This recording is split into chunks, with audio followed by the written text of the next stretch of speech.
ये RRB NTPC CBT 1 graduation का जो 2025 में एग्जाम हुआ है उसका क्वेश्चन जनरल अवेयरनेस का। इसमें पहला क्वेश्चन टोटल कितना क्वेश्चन है 1850 प्लस क्वेश्चन है। हिस्ट्री का पहला क्वेश्चन है, तो पहले हिस्ट्री करते हैं हम लोग। 554 ईस्वी में 554 ईस्वी में शिलालेख याज्ञवर्मन के उदय का शिलालेख उल्लेख किस स्थान पर मिलता है? तो देखिए थानेसर और कन्नौज। थानेसर जो हरियाणा क्षेत्र का है, थानेसर पहले हर्ष का प्रारंभिक राजधानी था, तो बाद में याज्ञश्री के मरने के बाद कन्नौज बहन था हर्ष का याज्ञश्री, और उसका पति का हत्या जो गौड़ शासक हैं गौड़ शासक शशांक ने कर दिया था धोखे से।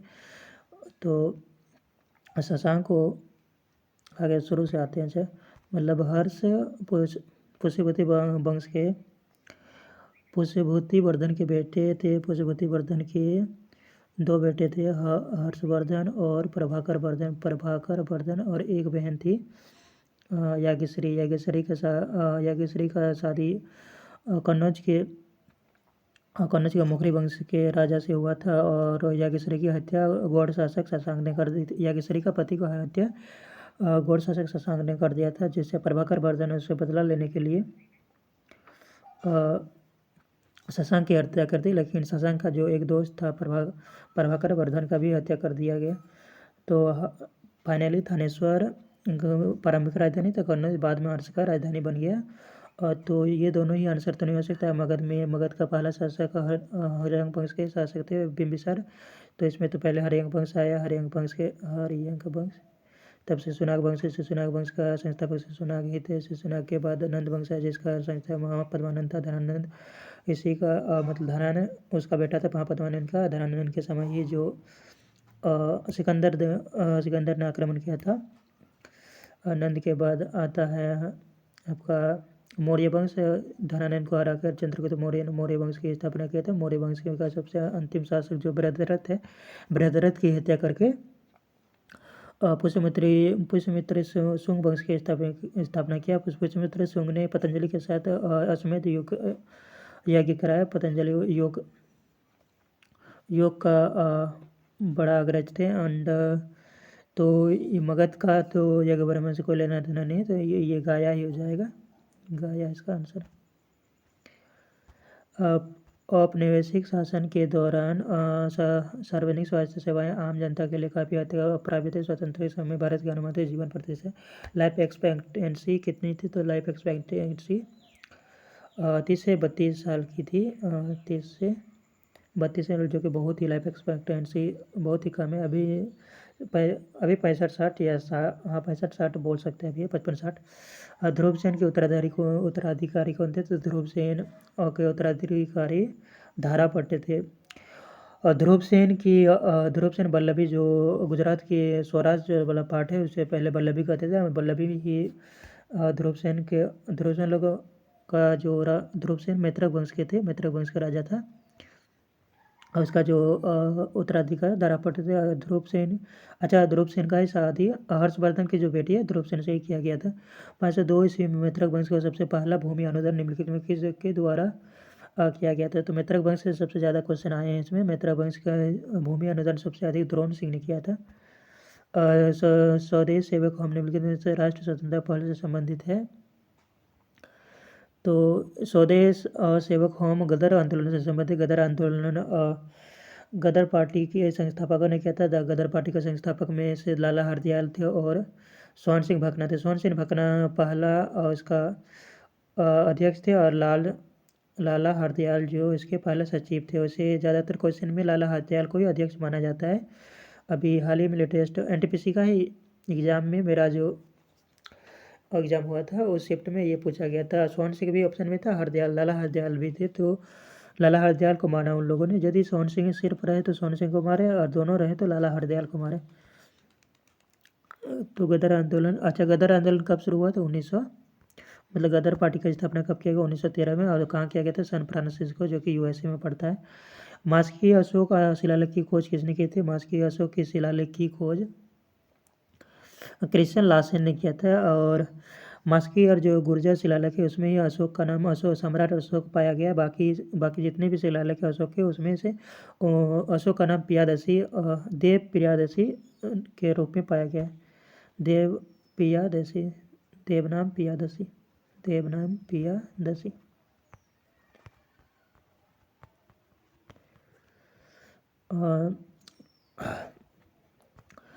भारत में 1793 में चार्टर नवीनीकरण के समय बोर्ड ऑफ कंट्रोल का अध्यक्ष निम्नलिखित में कौन था? 1793 बोर्ड ऑफ कंट्रोल कौन थे? हेनरी डाडस थे। सबसे पहले अंग्रेजों ने 1757 में प्लासी का युद्ध जीतकर बंगाल को अपने कब्जे में कर लिया 1757 में, और 1764 में अपनी स्थिति दृढ़ कर ली बक्सर के युद्ध जीतने के बाद। जो बक्सर के युद्ध में मीर कासिम के जो सेनापति थे उसने धोखा दे दिया और मीर कासिम हार गया। मीर कासिम के साथ अवध के नवाब जो थे शुजाउद्दौला और जो दिल्ली के शासक थे, मुगल शासक, वो शाह आलम द्वितीय थे। शाह आलम द्वितीय और शुजाउद्दौला ये कहाँ का शासक था?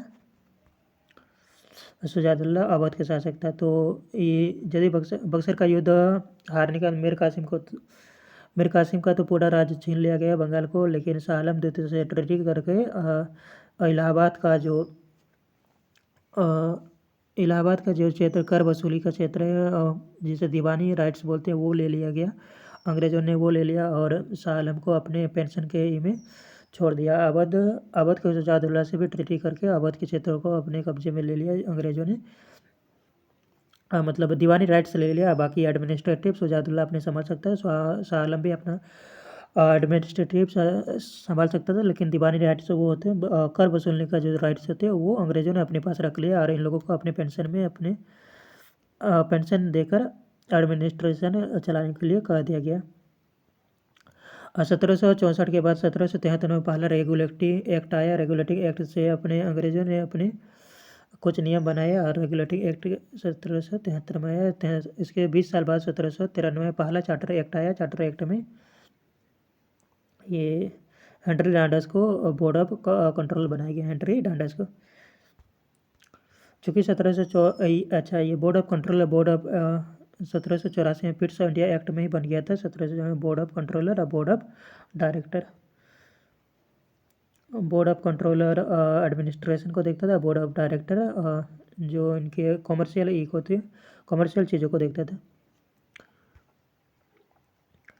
मास्की अशोक ये तो पढ़ लिया ना। लासेन ठीक है, 6, 7, 8 है। पेरिप्लस ऑफ द एरिथ्रेयन सी निम्नलिखित में से कब लिखा गया था?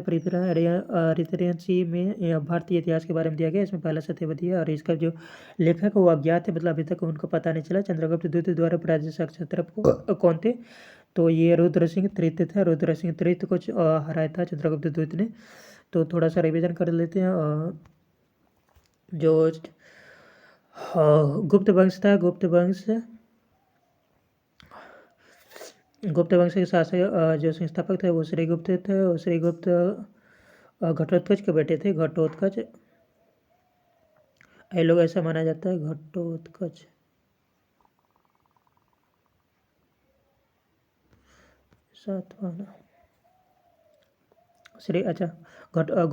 गुप्त वंश से घटोत्कच पहले तो क्या थे? सामंत थे। उसके बेटे श्रीगुप्त ने अपने आप को स्वतंत्र कर लिया और यहाँ चंद्रगुप्त किन क्षेत्रों में? मध्य प्रदेश के क्षेत्रों में श्रीगुप्त के बेटे हुए चंद्रगुप्त फर्स्ट। चंद्रगुप्त फर्स्ट ने गुप्त संवत चलाया 319 से लेकर 320 में, और 319 से 320। गुप्त पूछता है कि कब चला गया? तो 319 से 20। चंद्रगुप्त फर्स्ट ने महाराजा धीराज पहली बार ये उपाधि ली। महाराजा धीराज मतलब पहला राजा हुआ जो गुप्त वंश में जो महाराजा धीराज की उपाधि ली। 319 के 20 के बाद चंद्रगुप्त फर्स्ट का दो बेटे हुए। चंद्रगुप्त फर्स्ट के बेटे कुमारगुप्त हुए। कुमारगुप्त के बेटे कुमारगुप्त के बेटे हुए चंद्रगुप्त द्वितीय। अच्छा, कुमारगुप्त ने नालंदा विश्वविद्यालय की स्थापना की थी। चंद्रगुप्त द्वितीय ने विक्रमादित्य की उपाधि ली। भारत में विक्रमादित्य की उपाधि लेने वाले 14 राजा हुए जो विदेशियों को मार के भगा देते थे, मतलब यहाँ से पूरे उसका समूल नाश कर देते थे, वो चंद्रगुप्त द्वितीय को उपाधि लेते थे। ऐसा भी माना जाता है, मतलब जो महान राजा होते थे चंद्रगुप्त द्वितीय ये मतलब विक्रमादित्य की उपाधि लेते थे। तो चंद्रगुप्त द्वितीय ने शक राजा रुद्र सिंह तृतीय को हराकर ये क्या नाम है उसका, विक्रमादित्य का उपाधि लिया था, विक्रमादित्य। इनका कहानी भी है रामगुप्त और क्या नाम है इसका, चंद्रगुप्त द्वितीय धरा देवी के साथ, तो ये बाद में डिस्कस करते हैं। ध्रुव देवी के साथ। भारतीय स्वतंत्रता आंदोलन में उनकी साहसी भूमिका के लिए असम केसरी, तो असम केसरी की उपाधि दिया गया था अंबिका राज चौधरी को। ये इंपॉर्टेंट है। स्वतंत्रता भारत में प्रवेश करने वाले पहले शकों को किस आदिवासी समूह ने पराजित किया था, दायूचिस ने। वैसे सबसे पहले भारत में इंडो ग्रीक आए, इंडो ग्रीक के बाद शक आए, शक के बाद पहलव आए, पहलव के बाद कुषाण है। शक, पहलव, कुषाण,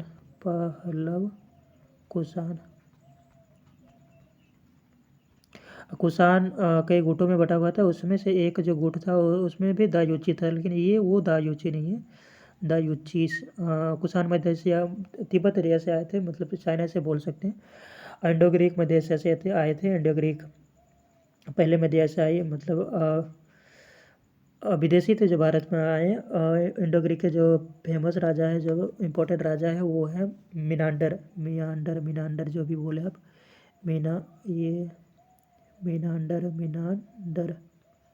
मिनांडर और नागसेन के बीच, नागसेन और एक बौद्ध गुरु थे, वो उनके बीच जो संवाद है वो मिनेलपन्नो नाम के बुक में संग्रहित है। मिनेलपन्नो, हाँ, मतलब वो एक बुद्धिस्ट टेस्ट बोल सकते हैं। मिनांडर नागसेन से प्रभावित होकर वो बुद्धिस्ट बन गए।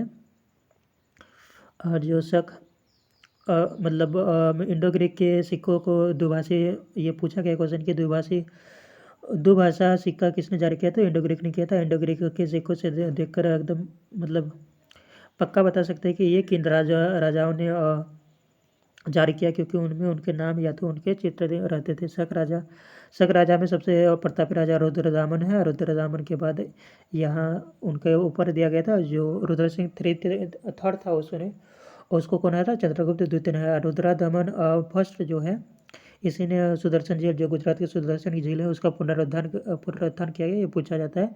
पहला में गोंडोफरनी सबसे विख्यात राजा था, और कुषाण में सबसे विख्यात राजा कौन थे, कुषाण थे। कुषाण बोल रहे हैं, कनिष्क थे। कनिष्क से ऊपर दो राजा और हैं, भीमकटपिडस, और भीमकटपिडस से वह कुजुलकटपिडस, मतलब कुजुलकटपिडस कुषाण वंश के संस्थापक थे, ये याद रखिए। ये पूछा गया था कुषाण वंश से मतलब कनिष्क कितने नंबर के राजा थे, तीसरे नंबर के। पहले राजा कौन थे, कुजुलकटपिडस, दूसरा भीमकटपिडस, तीसरा कनिष्क थे।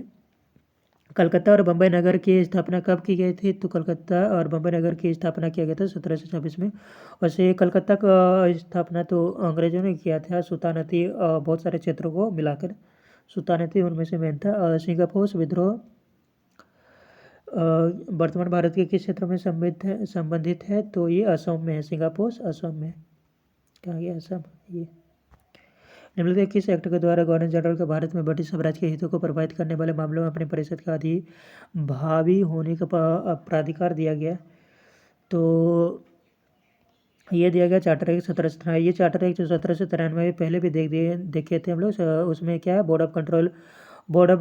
कंट्रोलर किसको, डांडस को बनाया गया था, और इसी में क्या किया गया, अपने हितों को रक्षा करने के लिए ये परिषद बनाया गया था ना, कुछ परिषद बनाया होगा ये लोग, चार्टर एक्ट 1793 में। और 1820-21 में किस जनजातीय समूह ने झारखंड के पश्चिमी सिंहभूम में जिले के रूप में जाने वाले क्षेत्र में अधिकारियों के खिलाफ विद्रोह के नेतृत्व किया, जिसके बाद में अंग्रेजों ने दमन कर दिया। वैसे तो अंग्रेजों ने सभी को दमन ही कर दिया, जितने भी विद्रोह हुए। तो ये तो खास मुंडा जनजाति का विद्रोह कब हुआ था, 1899 में, जो कि बिरसा मुंडा ने नेतृत्व किया था, उनको फांसी दे दी गया। ये उलगुलान या कुछ नाम ऐसे ना, उलगुलान, हाँ, भागलपुर के उलगुलान गाँव से थे। अभी हाल फिलहाल में मोदी जी वहाँ विजिट भी किया, मतलब पहला प्रधानमंत्री ऐसा है भारत का जो विजिट किया है, वो बिरसा मुंडा के गांव में उलगुनार। संथाल जनजाति का विद्रोह, जो संथाल विद्रोह, सिद्धो कान्हू और चांद भैरव और फूलो झानो, ये सारे किए थे कब, 1854-55 में। और जो खासी जनजाति का विद्रोह तो उतना फेमस नहीं, हो जनजाति ये था जो 1820-21 में हुआ था। मोपला विद्रोह भी 1820-21 में हुआ। और एक मोपला विद्रोह 1921 वाला भी है, एक नया एक पुराना है। निम्नलिखित में किस विद्रोह की जड़ से तथ्य निहित है कि अंग्रेजों आदिवासी ताड़ी के पेड़ों को पारंपरिक अधिकारी को वंचित कर दिया था, तो ये कोया विद्रोह था। ताड़ी कोया लोग विद्रोह किया था इसके खिलाफ में। कांग्रेस के किस आरंभिक अधिवेशन ने सिविल सेवाओं को सहित उच्च प्रशासनिक सेवाओं को भारतीयकरण में मांग को सर्वप्रथम की गई थी? ये क्या बोला? कांग्रेस के किस अधिवेशन में सिविल सेवाओं में सहित उच्च प्रशासनिक सेवाओं को भारतीयकरण की मांग के सर्वप्रथम, मतलब भारतीय लोगों को भी उच्च सिविल सेवाओं में भर्ती किया जाए, ये इन लोग कांग्रेस को मांग थी। ये पहला जो अधिवेशन था बम्बई अधिवेशन था। अच्छा, कांग्रेस की स्थापना 1850 में किया गया था। पहले तो पुणे में अधिवेशन होना था, लेकिन ये बम्बई में किया क्योंकि पुणे में प्लेग फैल चुका था। इसका जो कौन बनाया था? ए ओ होम, इसका क्या बोल सकते हैं, इसके निर्माण में सबसे महत्वपूर्ण भूमिका निभाई। ए ओ ह्यूम एक सिविल सार्जेंट था और इसको इंडियन ऑर्निथोलॉजिस्ट भी कहते हैं। इंडिया तो नहीं था, अंग्रेज थे, लेकिन इंडियन ऑर्निथोलॉजिस्ट के नाम से इसको जाना जाता है। जो पहला प्रेसिडेंट था, मतलब अध्यक्ष जो था अधिवेशन में, पहला जो कांग्रेस का अधिवेशन हुआ था उसमें अध्यक्ष था WC बनर्जी था, बेमस चंद्र बनर्जी था।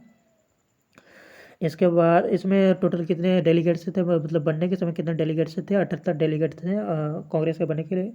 पहला अधिवेशन बम्बई में हुआ था। तो अधिवेशन कैसे याद रख सकते हैं? तो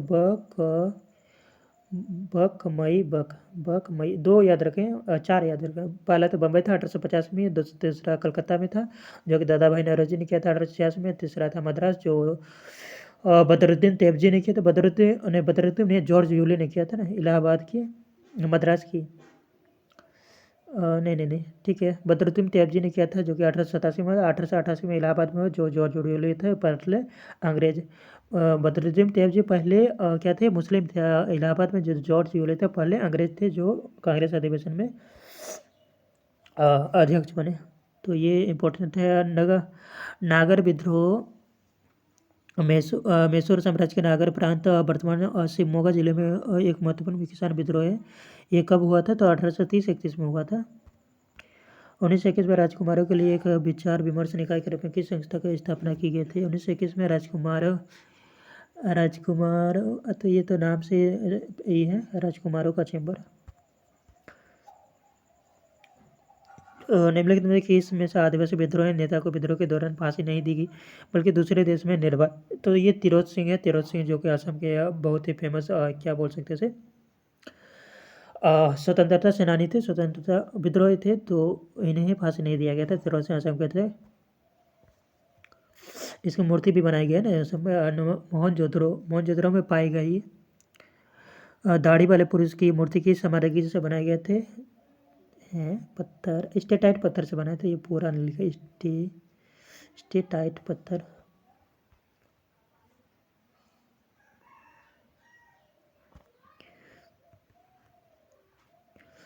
शक राजा को पराजित करने के बाद चंद्रगुप्त द्वितीय ने किससे विवाह किया था? कुंवर नगाय। अभी हम लोग देखिए कि चंद्रगुप्त द्वितीय ने रुद्र सिंह टू मतलब शक राजा थे रुद्र सिंह टू। अच्छा, शक लोग का उपाधि क्या लेते थे? छत्रप अपना उपाधि लेते थे। रुद्र सिंह टू को हराया, उसकी बेटी कुबेर नागा से शादी किया और विक्रमादित्य की उपाधि धारण की। कौन? चंद्रगुप्त द्वितीय ने।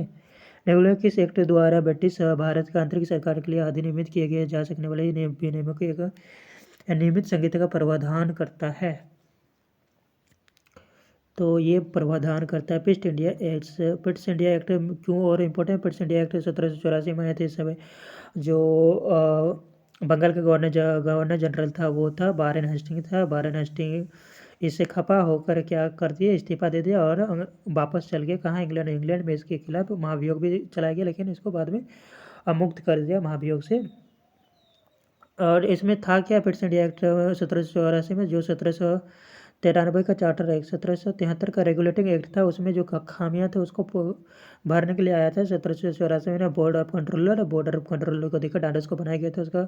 1793 में अध्यक्ष बोर्ड ऑफ डायरेक्टर बनाया गया था। अलग अलग 2 भागों में बांटा था ई कंपनी को। नाइक दास विद्रोह खेड़ा, नाइक दास विद्रोह संखेड़ा 1848 से, मतलब कौन से कथन सही नहीं है? तो क्या है? संखेड़ा के नाइक दास के ने रूपा नाइक और के नाइक दोनों लीडरों के नेतृत्व में हथियार उठाए। हाँ ठीक है। उन्होंने गुर्रिल्ला रणनीति छिप कर जो प्रहार करते, छिप कर पीछे से नहीं लेकिन छिप कर प्रहार करना गुर्रिल्ला रणनीति है। ब्रिटिश सैनिकों को परेशान किया और ब्रिटिश थानों में हमला किया। ये विद्रोह गुजरात के जो छोटा उदयपुर जिले के आसपास हुआ था। हाँ मतलब भी सही। लीडर रूपा 1860 में अंग्रेजों के सामने आत्मसमर्पण कभी नहीं करे, ये सही गलत है। जनवरी 2025 में सुभाष चंद्र बोस की 128वीं जयंती के अवसर पर पराक्रम दिवस का मुख्य समारोह कहाँ आयोजित किया था? बारावती किला कटक उड़ीसा में किया गया था 2025 में। अच्छा ये तो लेटेस्ट है, ठीक है। तो यहाँ आंसर भी दिया गया, आप देख सकते हैं, इसको चेक कर करके और खुद से रिवीजन कर सकते हैं। तो चलिए अब यहीं तक रखते हैं।